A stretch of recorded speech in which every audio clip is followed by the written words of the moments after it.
Kumusta kayong lahat at maligayang pagdating sa Voice of Impact.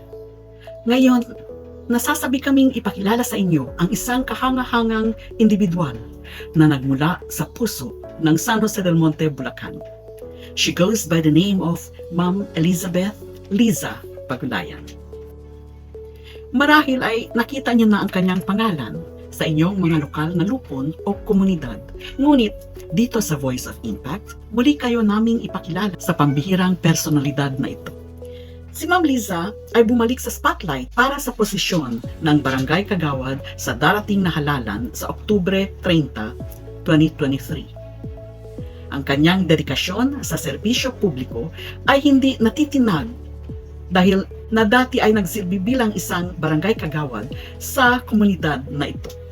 Sa kasalukuyan, siya ay nagsisilbi bilang Pangulo ng Phase 3A's Homeowners Association at namumuno din siya bilang Presidente ng Kaypian Federation of Homeowners Association Incorporated. At hindi lang yan, dahil hawak din niya ang tungkulin bilang Vice-Presidente sa Confederation of San Jose del Monte City. Samahan niyo kaming tuklasin ang mundo ni Ma'am Liza Pagulayan kung saan ibabahagi niya ang kanyang mga hiling, advokasya at marami pang iba.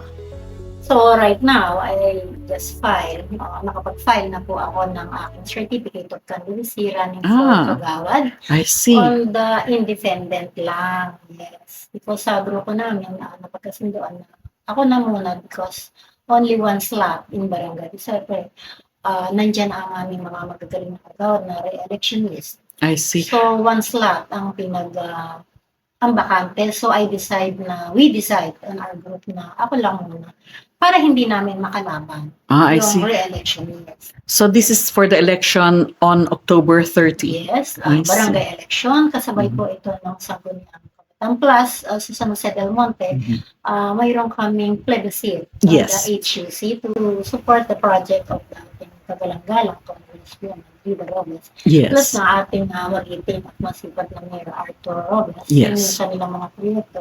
Sinusuportahan namin yung mga programang naaangkop para sa pagtaas ng antas ng aming pamumuhay dito sa San Jose del Monte. So we are three. We are the barangay, the Sangguniang Kabataan, and the HUC plebiscite. So, dahil sa nag-file ako, siyempre, ang kasunod na tanong dyan, ano ba ang gagawin ko? Ano ba ang babalikan ko sa barangay in 5 years na wala ako sa barangay? So, I'm looking for barangay Kagawad ulit. So, maybe doon ako siguro muna. Kasi yun yung hindi ko natapos yung aking third term because nag-try or sumali kami sa barangay election but we lost. That's okay. Talagang ganon. At least we try. We give our best. Yes. We know ourselves. Maybe it's all about timing. Maybe it's all about time na talagang pursue. But at least on my part, hindi ako sumuko doon because I want to be a public servant. But pag hindi ka kasi gumawa ng project sa HOA, di sila magbabayad ng monthly dues. So, that is one of the stepping stone kagaya ng pagtakbo mo sa barangay. Kung nagtatrabaho ka bilang sa community na walang sahod, di ba? Voluntarily, how come naman na pwede ka palang maglingkod sa umakyat ulit? Kaya ako nag-file ulit ng candidacy dahil gusto kong ituloy yung mga nasimulan ko before.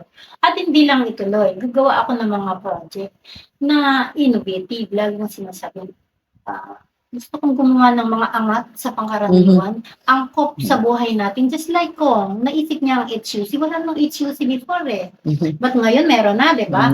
So, ibig sabihin, nangangarap na itaas yung antas ng pamumuhay ng mga tao. But eventually, tinutulungan din namin ang mga tao para makasabay sila sa agos at sa para maging hindi lang tayo lagi sa pangkaraniwan, hindi lang tayo lagi sa laylayan. So, dyan papasok yung mga livelihood or something para makaagapay tayo. So, yun yung gusto kong sunod. Any committees na ibibigay sa akin, maaari kong gawain.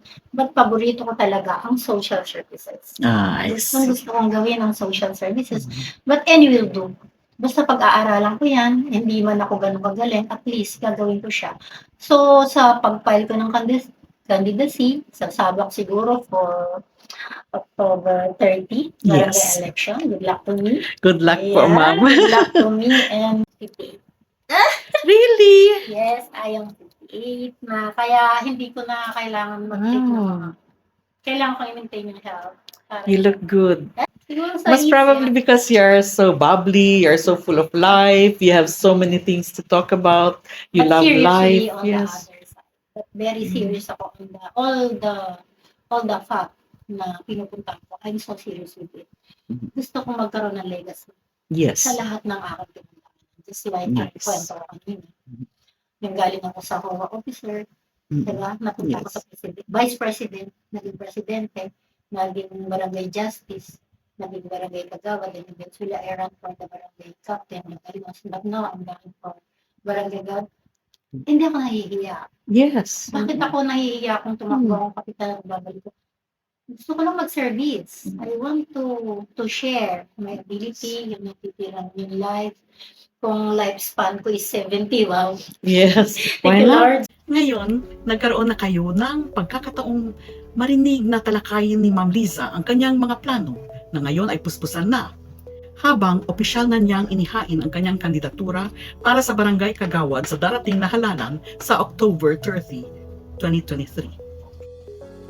Gayunpaman, hindi dito nagtatapos ang ating pagalugat sa kwento ni Ma'am Liza Pagulayan. Nagsimula pa lang ang vlog na ito dahil nagsimula na kami sa isang serialized na paglalakbay upang tuklasin ang iba't ibang aspeto ng kanyang buhay.